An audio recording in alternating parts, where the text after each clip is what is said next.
Folks, that was not an answer. That's a dodge again, and it's not a matter to be laughed at.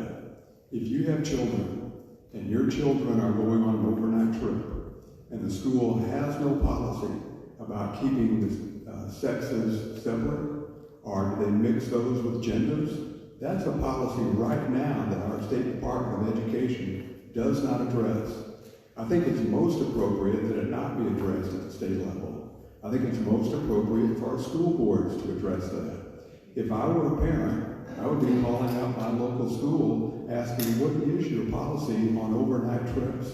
I actually had a teacher who told me they were very concerned that when they go on their trip and they take their students, is she going to be forced to put students and group them by gender or by sex?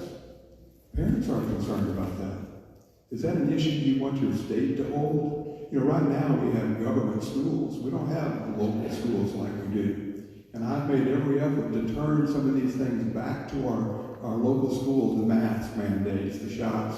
You know, I worked hard to get that back at the local level. I think it needs to be. However, Oaksburg, again, if I'm a parent, I'm wondering who also polices these policies. Who's watching our schools if a child says, a third grader says, I'm going to identify as a different gender today? Does the teacher have an obligation to call the school and ask? It's a question I'd be asking. Summers for rebuttal. All I can say is, who is going to look at kids' genitals? Who's going to do that?